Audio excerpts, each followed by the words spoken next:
Assalamu alaikum wa rahmatullahi wa barakatuhu. Brothers and sisters, welcome to a brand new episode of The End of Days. We're speaking about the trials and tribulations, the minor and the major signs that will come in the end of days, at the end of time, and some of the things that will lead up to that.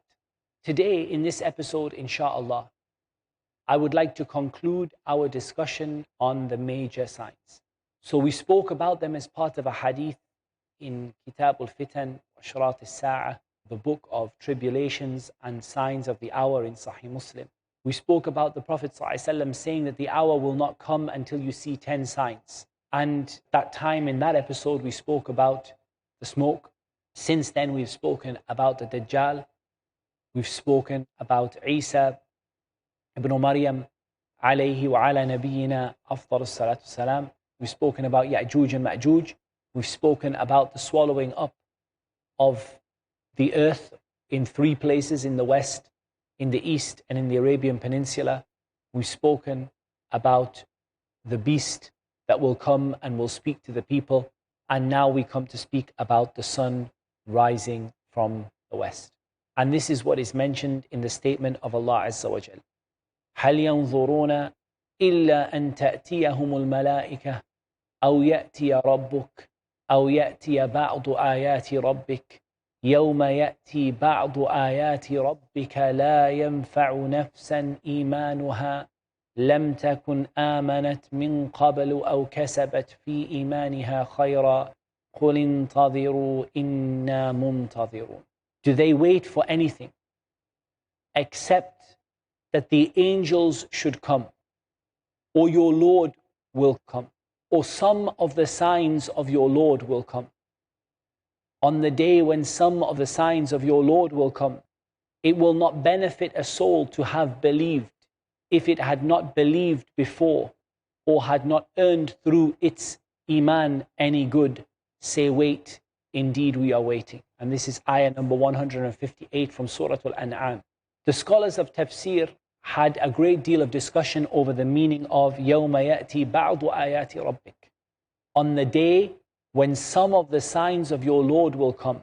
However, what we do know from this ayah, before we talk about what those signs actually are or what the sign actually is that Islam has a cutoff point. When it comes to the end of days, the minor signs come, the major signs come, the Dajjal will come and people can make tawbah. Isa ibn Maryam will come and people can make tawbah. Ya'juj and Ma'juj will come and people can make tawbah. It is said that, and Allah Azza wa Jal knows best because we don't know the order of the signs, perhaps the chasms in the earth and the swallowing up in the earth and the smoke, perhaps we can say, will come and people can make tawbah. But what is the point where there will be a cutoff and iman will not be accepted? And notice that Allah Azza wa Jal mentioned 2 things.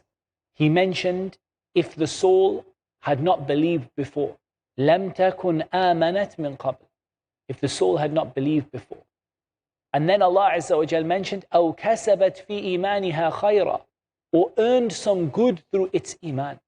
And this is a side benefit that we learn, which is the importance of doing good deeds, and that iman requires and is made up of good deeds that you do.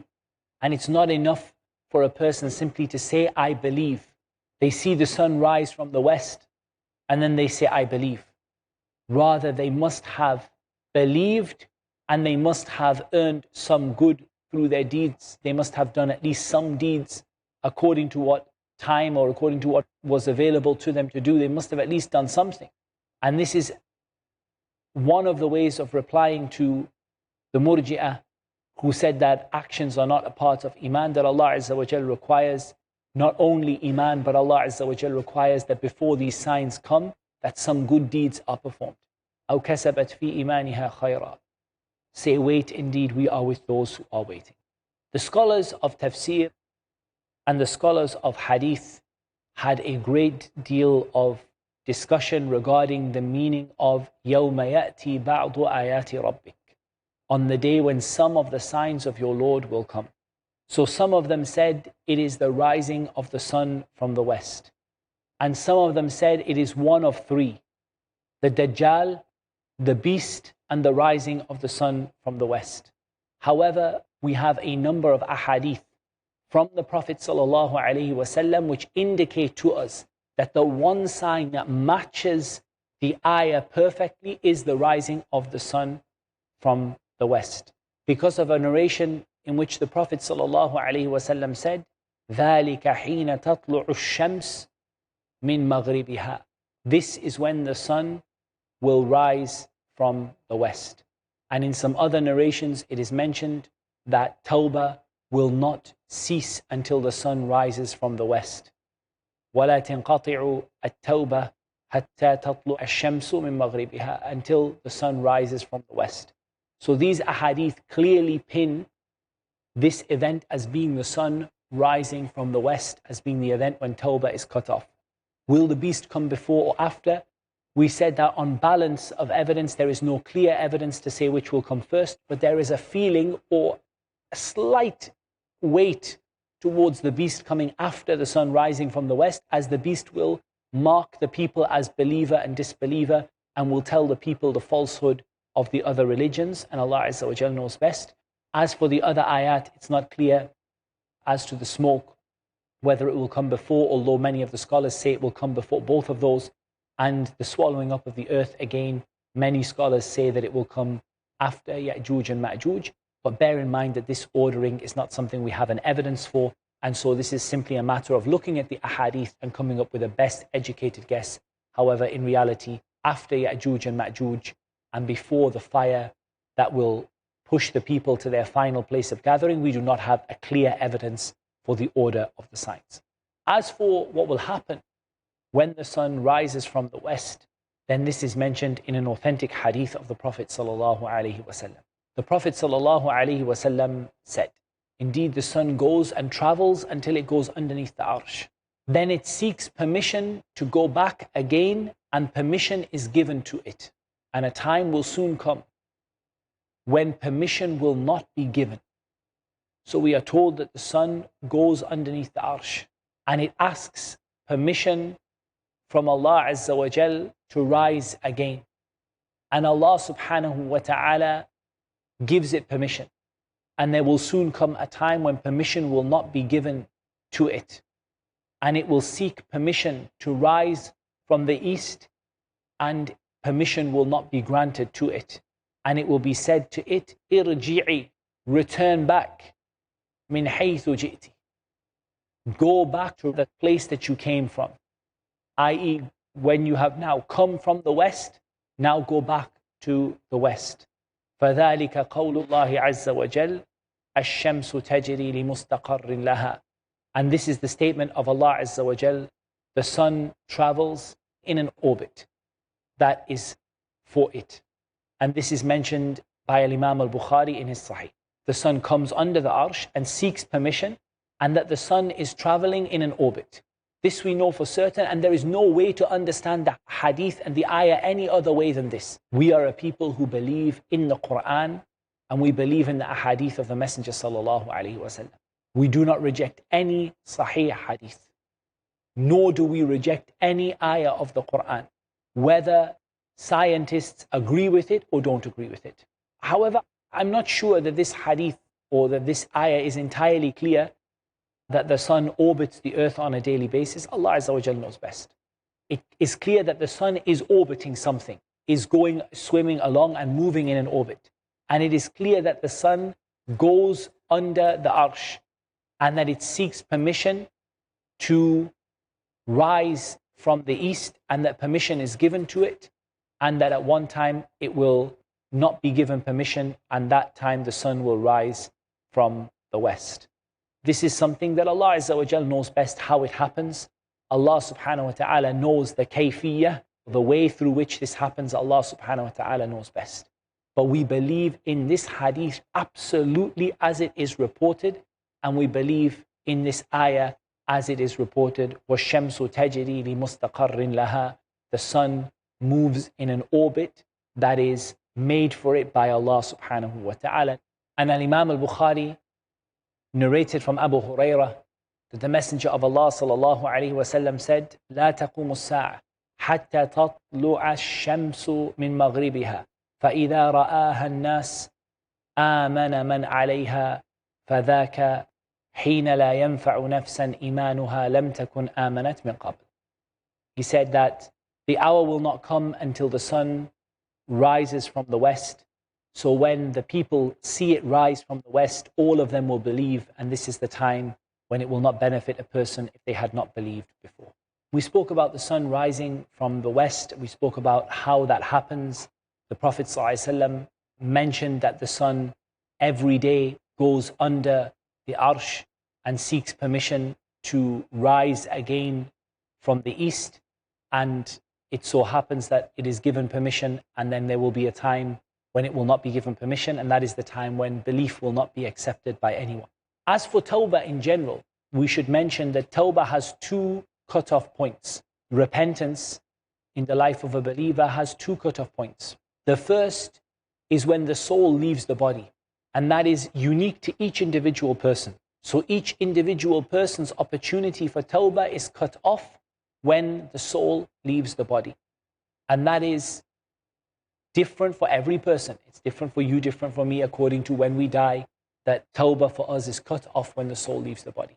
And then there is a general cut-off point when, regardless whoever is alive or whoever is dead, then tawbah is cut off from everyone who is alive at that point, even if they have not died. Before that, tawbah is cut off from them, and that is when the sun rises from the west, as in the hadith that we mentioned to you at the first part of the episode just before the break. And in Sahih Muslim, from the hadith of Abdullah ibn Amr radiyallahu anhuma, that he said, I heard the Prophet sallallahu alaihi wasallam say, إن أول الآيات خروجا طلوع الشمس من مغربها وخروج الدابة ضحى فأيتها كانت قبل صاحبتها فالأخرى على إثرها. The Prophet sallallahu alaihi wasallam said, indeed the first of the ayat to come will be the rising of the sun from the west. We said this does not mean it is the first out of the 10, but the first of the things which will immediately precede the Day of Judgment, as opposed to, we know 40 years between Isa coming and Isa passing away. We know a period of Ya'juj and Ma'juj, the Dajjal 40 days, one day like a year, one day like a month, one day like the rest of the days. There is a period of time. These signs come one after the other after the other. The first of them to come one after the other is the rising of the sun from the west, or the beast that will come out at duha. The beast that will come out at duha. And duha, which is in the forenoon between the sunrise and between dhuhr time. Between sunrise and dhuhr time, and most commonly when the sun starts to get hot. So it's like, for example, around 10 o'clock or something like that, when the sun starts to get really hot. This is the time that is most commonly known as duha. So the Prophet ﷺ said, whichever of them comes before the other one will immediately follow it. Whichever one comes before the other one will immediately follow it. And we said that we don't have an evidence. The Prophet ﷺ himself did not tell us which of them would come first, but he said whichever of them comes first, the other one will immediately follow. And some of the scholars said that perhaps the beast will come second, as it will inform the people as to the result of which of them are disbelievers, and it will tell about the falsehood of the religions. And Allah Azza wa Jal knows best. It is quite possible that the beast will come first and the sun will rise from the west, and then the beast will come after the sun immediately. Then the beast will begin to tell about the falsehood of the religions, and Allah Azza wa Jal knows best. However, it is very clear that there is a link between the two, and that is because the beast will mark the people, and likewise the rising of the sun represents the cutoff point, then the two of them clearly go together, the two of them clearly match as two signs that will come one after the other. And indeed, after that, it is only an extremely short time between that and between the blowing of the trumpet or the blowing of the horn. And Allah subhanahu wa ta'ala knows best. We're not told how long that time is, but the indication is that that time is extremely, extremely short. So now we come to the last of the signs, which we know the Prophet ﷺ mentioned as being the last of all of the signs. And that is the fire that will come from the direction of Yemen and push the people towards Asham. Prior to that, at some point, and again, it is not clear when this is, Allah Azza wa Jal will send a wind which will blow upon every believer and will take the soul of every believer. And the Quran will be raised up to Allah Azza wa Jal prior to that. This is indicated in the hadith, as we've read in the hadith of Sahih Muslim. It is indicated that this will happen immediately after Isa alayhi salam. However, we don't know how that relates to the sun rising from the west. But we know that these things are happening in very, very close succession. Perhaps after Isa will pass away, alayhi salam, there will only be a very, very short time before these other major signs happen one after the other, and Allah Azza wa Jal knows best how long there will be. But at some point in this period, somewhere around these signs before the fire pushes the people to their final place of gathering, the soul of every believer will be taken and the Quran will be raised up to Allah Azza wa Jal. Because as we said, the Quran is the speech of Allah. From Him it came and to Him it will return. So as for this fire that will come, all that will be left upon the earth are the most evil of people, the most evil and the most wicked of people. And we mentioned in a previous hadith, as you're now starting to get the chronology, you're now starting to put these events all together, that those wicked people, the shaitan will come to them in the form of a man and they will say to him, "What do you command us to do?" And he will say to them, "I command you to worship idols." And despite this, they will have an abundance of wealth and temporary happiness in this world. They will not be taken by a punishment of Allah because they are not aware that the greatest punishment of Allah is about to befall them at that time. And it will begin the Day of Judgment with the last of the major signs, and that is a fire.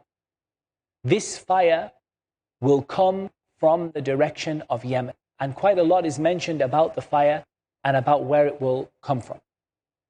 It is mentioned that it will come from Aden, which is what is termed as Aden. And it is also mentioned that this fire will come from the direction of Hadramaut. And Hadramaut is a famous city which until this day is well known in Yemen. From this direction the fire will come. It is mentioned that this fire will come, as in some of the narrations, Aqsa Ardi Aden, the last part of the land of Aden. And this is an area which is well known, as we said, in the land of Yemen, as is mentioned, the city of Hadramaut. This fire will push the people in three ways, or the people will be in three different states. There will be those who are hopeful, raghibin. There are those who will be rahibin, terrified, i.e. there are those who will be confident and they will be rushing away from the fire, keeping ahead of the fire. There will be those who are terrified. There will be 2 upon a camel, and 3 upon a camel, and 4 upon a camel, and 10 upon a camel. I.e. when the people see the fire, and the fire will surround them from every single direction, and they realize that they cannot escape this fire and they cannot move away from it. So what the people will do is they will seek any means to move. Now at this point it's worth mentioning that the ahadith of the end of days mention people being horsemen and riding upon camels, and they don't mention any other means of transport other than that, not even ships and so on and so forth. What does that mean? Does that mean that the world will return to a more basic form, that the technology will disappear? Allah Azza wa Jal knows best. We don't have a clear evidence for that, but we are told that the people who conquer Constantinople and go to fight against the Dajjal will be from the best horsemen at that time. And we can't change the word horse for anything else. A horse is clearly a horse. And it's mentioned that the fire will push people riding upon camels until 10 will be upon camels. As for how you can fit 10 people onto a camel, then some of the scholars mentioned that they will not all be sitting on a camel at once. Rather, what will happen is that, as is the means when people are escaping by camel something very quickly, what they do is they share the burden. So 9 walk and 1 rides. Then they take it in turns and swap. But there will be so few animals that there will be 10 people waiting a turn to ride, or 2 people ride at once, then 2 more, then 2 more, then 2 more. And the fire will stay with them when they sleep at night, i.e. when they take their camps to sleep, they will wake up and the fire will be with them until it pushes them and pushes them towards the direction of Sham, towards the direction of Syria. Some of the companions asked the Prophet ﷺ what it means or what they should do if they see this fire, and the Prophet ﷺ instructed them to head towards Sham. Of course, we are told there will be none remaining except the most wicked of people. However, from the complete guidance of the Prophet ﷺ is that even in this circumstance, he told the companions what to do. He didn't leave a single thing except that he informed his ummah about it, and he said that you should head for Sham. So this concludes our discussion regarding the major signs, as much as Allah Azza wa Jal has made easy for us. And insha'Allah ta'ala, in the upcoming episode, we're going to start to look at what we've talked about from Kitab al-Fitan and Ashrat al-Sa'ah from Sahih Muslim, the chapter of trials and tribulations and signs of the hour, and look to try to understand a methodology by which a Muslim can be saved from trials and tribulations, and how indeed we have learned from these hadith a means to keep us safe, insha'Allah ta'ala. That will be in the upcoming episodes coming soon. So we'll see you then, insha'Allah. Until then, assalamu alaikum wa rahmatullahi wa barakatuh.